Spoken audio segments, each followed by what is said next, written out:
Praise the lord friends, I hope you all fine. God bless you. प्रभु आप सभी को बहुत बहुत आशीषित करें। और आज के सैबथ स्कूल में 6 मई का ये सैबथ स्कूल है, इसमें मैं आपका स्वागत करती हूँ। और इसका जो शीर्षक है वो है भविष्य सूचक समय अवधि।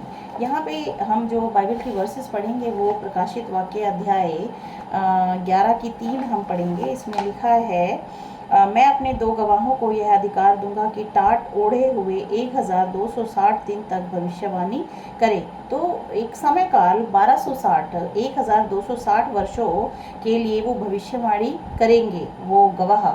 और हमने लास्ट सैबथ स्कूल में सीखा था कि 2 गवाह कौन है। 2 गवाह जो हैं परमेश्वर के पवित्र वचन के 2 टेस्टामेंट हैं, नया नियम और पुराना नियम। ये दोनों ही मिलकर परमेश्वर की गवाही देते हैं और प्रभु यीशु मसीह की गवाही देते हैं। तो यही वो 2 गवाह हैं जिनके द्वारा जो है प्रभु यीशु मसीह की गवाही जो है इस संसार पे प्रकट की गई है। यहाँ पे कुछ और वर्सेस मैं पढ़ना चाहूँगी। प्रकाशित वाक्य अध्याय 12 का 5, इसमें लिखा है, वह बेटा जनी जो लोहे का राजदंड लिए हुए सब जातियों पर राज्य करने पर था, और वह बच्चा एकाएक परमेश्वर के पास और उसके सिंहासन के पास उठाकर पहुंचा दिया गया। और वह स्त्री उस जंगल को भाग गई जहां परमेश्वर की ओर से उसके लिए एक जगह तैयार की गई थी, और वह 1260 दिन तक पाली जाए। यहाँ पे परमेश्वर का पुत्र प्रभु यीशु मसीह जो कि स्वर्ग पे उठा लिए गए मरने के बाद, उनकी बात हो रही है 12 अध्याय की 5वें वर्ष में और 6 वर्ष में। इसमें बताया गया है कि 1260 वर्षों तक जो है, जो कलीसिया है, जो स्त्री है कलीसिया के रूप में जिसे बताया गया है, उसको परमेश्वर ने जो है पाला। और यहाँ पे 14वीं वर्ष बताती है, पर उस स्त्री को बड़े उकाब के 2 पंख दिए गए कि सांप के सामने से उड़कर जंगल में उस जगह पहुंच जाए जहां वह एक समय और समयों और आधे समय तक पाली जाए। और 15वीं वर्ष बताती है, समयों और सांप ने उस स्त्री के पीछे अपने मुंह से नदी के समान पानी बहाया कि उसे इस नदी से बहा दे। यहाँ पे जिक्र हो रहा है कि शैतान हमेशा ही परमेश्वर की कलीसिया को जो है परेशान करता आया है, और उसने बहुत कोशिश की कि परमेश्वर का वचन इस संसार में ना फैले, लेकिन परमेश्वर का वचन और भी बढ़ चढ़ कर जो है इस संसार में फैला है। और आज हम प्रभु यीशु मसीह को जानते हैं, उसके सुसमाचार को जानते हैं। उसका सुसमाचार ही हमें शैतान के अंधकार से निकाल कर परमेश्वर के प्रकाश में लेके आता है।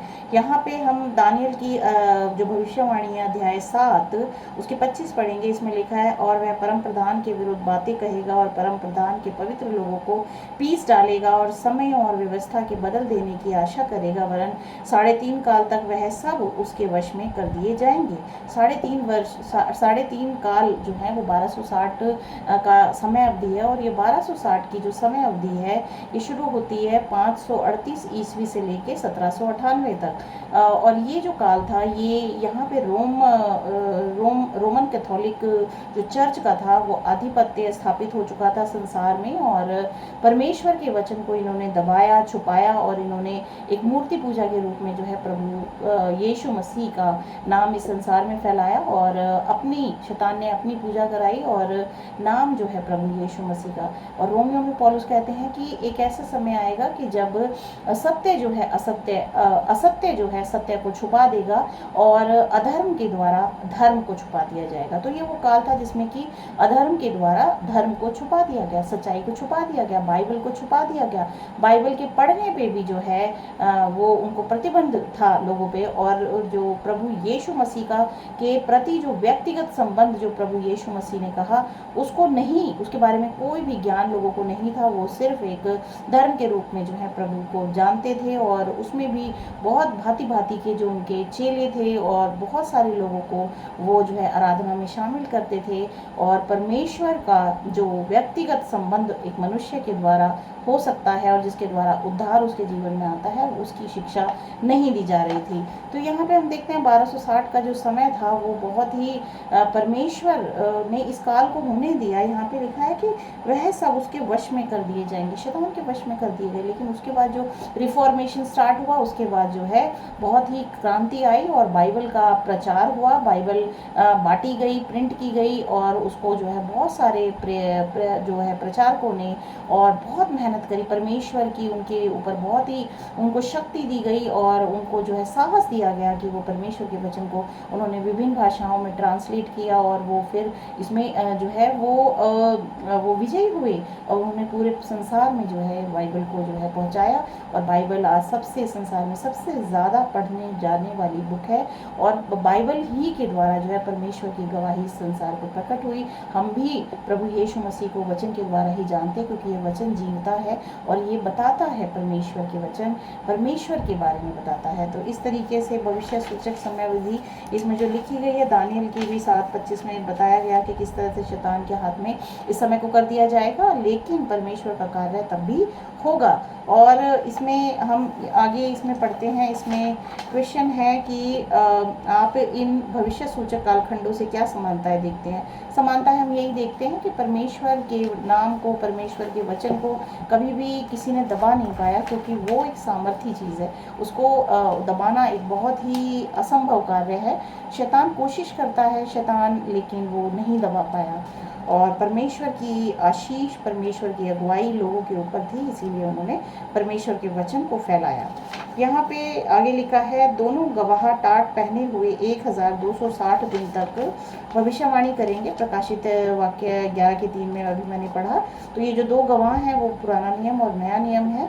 यह 42 दिनों के समान समय अवधि है, जिसके दौरान अन्य जातियों जो परमेश्वर की सच्चाई का विरोध करते हैं पवित्र शहर को पैरों तले कुचल देंगे। प्रकाशित वाक्य 11:2 में लिखा है, पर मंदिर के बाहर का आंगन छोड़ दे, उसे मत नाप, क्योंकि वह अन्य जाति को दिया गया है और वे पवित्र नगर को 42 महीने तक रौंदेंगे। 42 महीने तक रौंदेंगे। यहाँ पे कुछ 3.5 साल का एक समय अवधि है, जिसमें कि फ्रांस की क्रांति के बाद जो है वहाँ पे जो प्रतिबंध लगा दिया था बाइबल पे और बाइबल को जलाया गया था, बाइबल को फेंक दिया गया था, लेकिन रौंदा, लेकिन वो कभी नष्ट नहीं कर पाए उसके सत्य वचन को। यहाँ लिखा है, परमेश्वर के शत्रुओं ने 1260 दिनों प्रत्येक दिन सर्वनाशकारी भविष्यवाणी में 1 वर्ष का प्रतीक है के लिए परमेश्वर की सच्चाई को कुचल दिया। और परमेश्वर के दो गवाह पुराने और नए नियम उसी समय के दौरान उनके खिलाफ भविष्यवाणी करते हैं।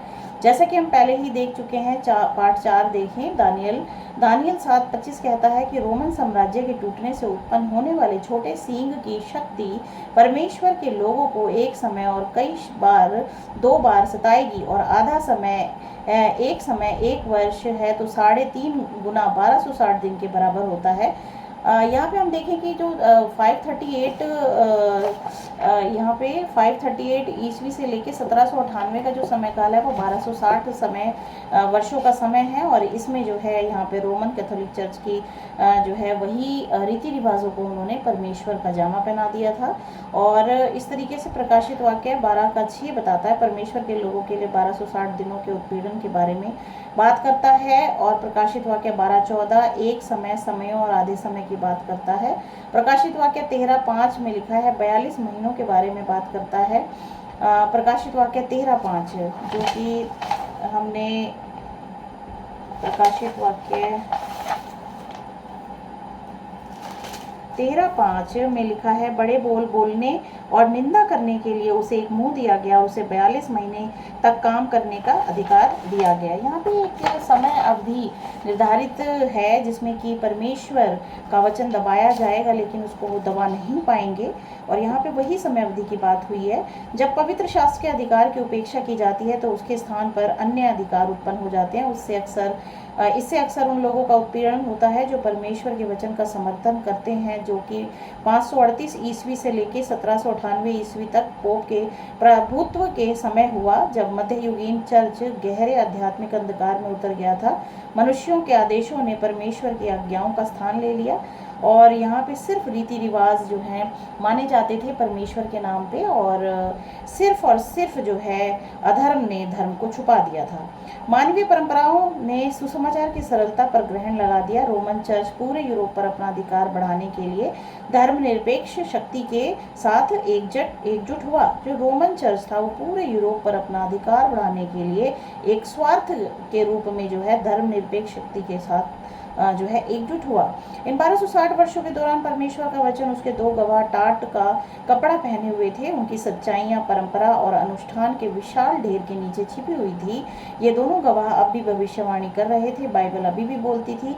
इस आध्यात्मिक अंधकार के बीच बीच भी परमेश्वर का वचन सुरक्षित रखा जाता था। ऐसे लोग थे जो इसे संजोते थे और इसके उपदेशों के अनुसार जीवन जीते थे, लेकिन यूरोप की जनता की तुलना में वे कम थे। Waldenses, John Hus, Jerome, Martin Luther, Ulrich Zwingli, John Calvin, John और चार्ल्स वेस्ले और कई अन्य सुधारक परमेश्वर के वचन के प्रति वफादार थे, क्योंकि वे इसे समझते थे। जब भी कोई व्यक्ति परमेश्वर के वचन को समझता है तो वो इसके लिए खड़ा होता है, सच्चाई के लिए खड़ा होता है, क्योंकि उसे पता है कि परमेश्वर के साथ खड़ा होना ही उसका सौभाग्य है। आज कई मसीहों द्वारा अपनाई जाने वाली कुछ शिक्षाएं क्या हैं जो परंपरा पर आधारित है, ना कि परमेश्वर के वचन पर। तो हम हमेशा परमेश्वर के वचन को फॉलो करें, ना कि धार्मिक अनुष्ठानों को, क्योंकि धार्मिक अनुष्ठान हम अपने द्वारा बनाए गए जो नियमों का पालन करते हैं, लेकिन परमेश्वर का वचन जो कि 10 आज्ञाएं हैं उनको मानने की हमें ज़रूरत है, जिससे कि हम परमेश्वर के आज्ञा धर्म योग्य धर्मी ठहर सकें। तो प्रभु हम सभी को आशीष दें। आमीन।